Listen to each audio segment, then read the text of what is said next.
Hello everyone and welcome back to English Pod. My name is Marco. My name is Catherine, and today we have an elementary level lesson about food, one of my favorite things to talk about. That's right. We are going to talk about food, but specifically we're going to talk about a family barbecue.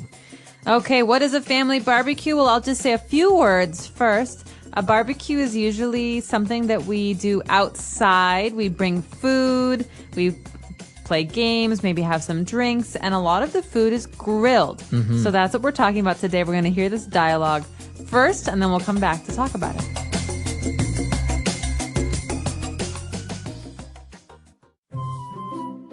Is everything ready for the big family barbecue tomorrow? Yep, the steaks and chicken are marinated, and I also bought hamburger buns. We should also cook a couple dozen hot dogs and kebabs. Yeah, good idea. We could put some lawn furniture outside next to the grill. I also set up the tent outside so we can hide from the sun if it gets too hot. Great! I asked Grace to bring cups and serviettes, as she is also bringing 2 big coolers for the beers. This is going to be a great barbecue. Oh no, it's raining!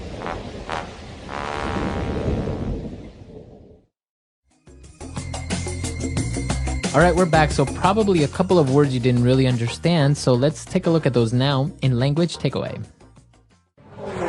Language takeaway. Lots of food words, Marco. The first one is barbecue. We were talking about that a minute ago. A barbecue is something we do usually for a special occasion or for dinner. It's a summertime thing. You know, you go outside when it's warm and the entire family comes and we have food. Sometimes people even bring food. Right.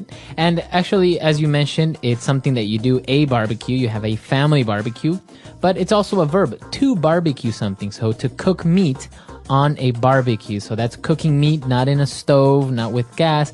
Usually it's under a fire or very warm, intense heat coming from coals. Exactly. And so before we cook food, usually before we cook meat on the grill, before we barbecue it, we have to marinate it, okay?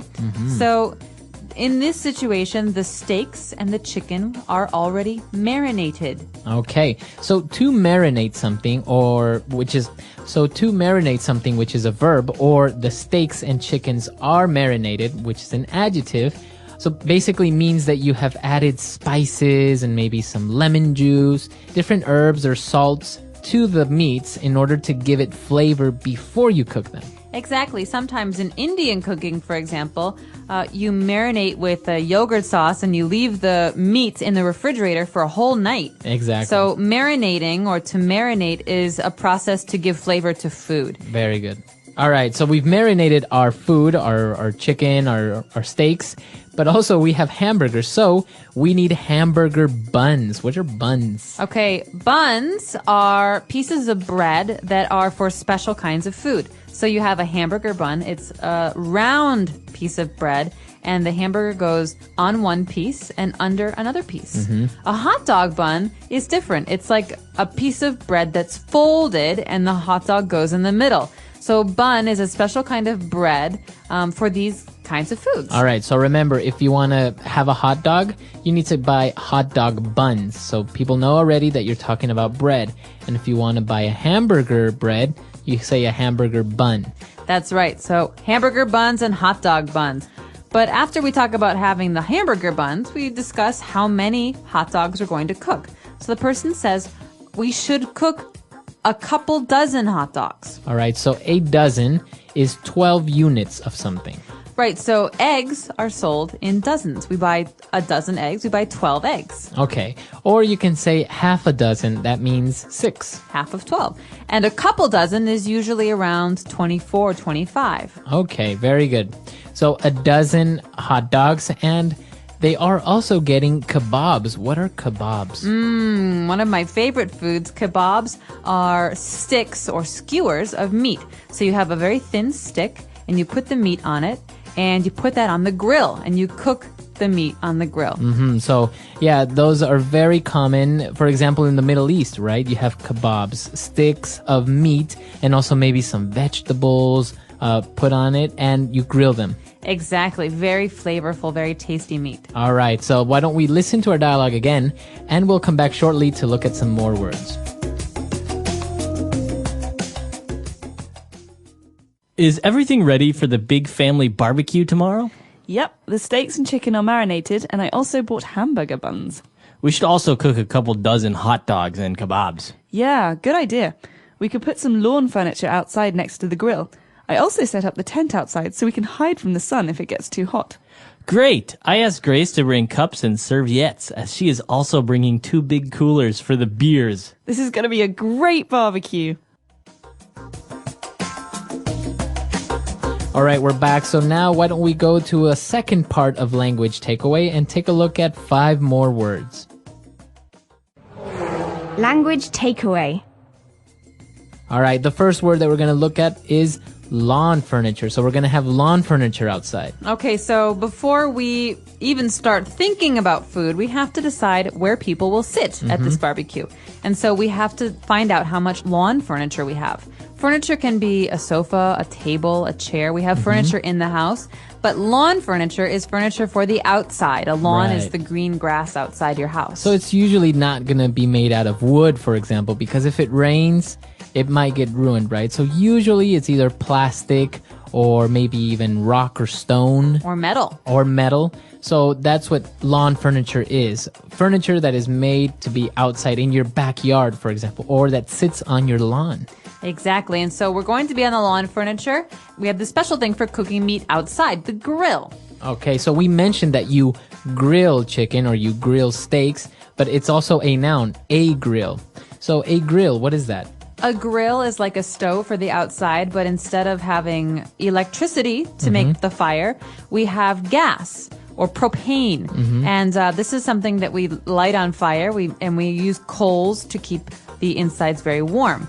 And so this is just a way to cook meats or even vegetables outside. Okay, perfect. So that is a grill. And if you're going to cook foods or vegetables in this way, so you're going to grill them. All right. And well, just in case it gets hot and you want to hide from the sun, we are going to set up a tent. Okay, a tent. You can sleep in a tent, but in this case, a tent is just a covering outside. So maybe some cloth or some fabric that will stand over us when we sit down or want to be outside. It's also a way to protect us from the rain. Right. So as you mentioned, a tent is something that you set up temporarily made out of cloth or plastic to protect you from the sun or rain. Or if you're going camping, you sleep in one. All right. And now that they have all the food, they need cups. And then they mentioned this strange word. It kind of sounds French. Serviettes. Serviettes. So I do think it comes from the French word. This is a British way of saying napkins. A napkin. It's like paper for cleaning your hands and cleaning your mouth that you throw away. Okay, so you can say napkins, or if you want to sound a little bit more fancier, you can say serviettes. And speaking of fancy, let's talk about beer. Where do we keep beer? It has to stay cold, right? Right, so usually you would place it in a refrigerator, but if you're outside or you're going camping, you want to keep them cold or you want to keep something hot. You place it in a cooler. Okay, so a cooler is a plastic bin or a plastic box that we put all of the ice in and the drinks. So it's not just for beer, it's also for Coke and Sprite and all these different drinks. Right, so it's usually made to keep something cool, but as I said, if you want to keep something warm, you can also keep it in the cooler. It keeps the temperature of the foods. And the nice thing is that it's not electric, so you can use it anywhere. Right. All right, so that's all the words for today. Why don't we listen to our dialogue for the last time?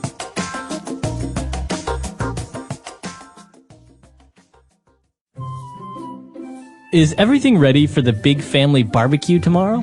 Yep, the steaks and chicken are marinated, and I also bought hamburger buns. We should also cook a couple dozen hot dogs and kebabs. Yeah, good idea. We could put some lawn furniture outside next to the grill. I also set up the tent outside so we can hide from the sun if it gets too hot. Great! I asked Grace to bring cups and serviettes, as she is also bringing 2 big coolers for the beers. This is going to be a great barbecue. Oh no, it's raining!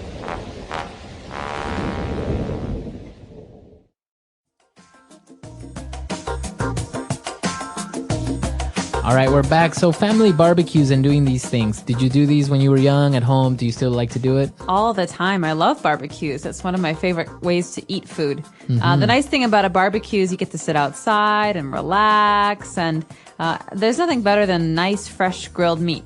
Right. And well, you have all your friends over, so you're having a couple of beers and you're having some meat.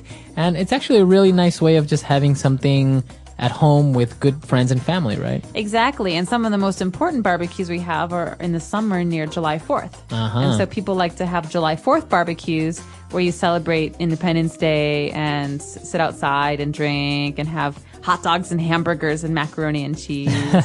Actually, well, I was in Chile. I noticed that as well. Near their festivities for their independence, which is September 18th, a lot of people get together and have barbecues, and it's so popular that pretty much every house in the neighborhood you can smell somebody barbecuing on the weekend. You're making me so hungry. All right, guys. So if you have any questions, any doubts, or if it's common for you guys to barbecue back home, then why don't you send us a couple of comments at EnglishPod365.com, and we'll see everyone there. Bye. Bye.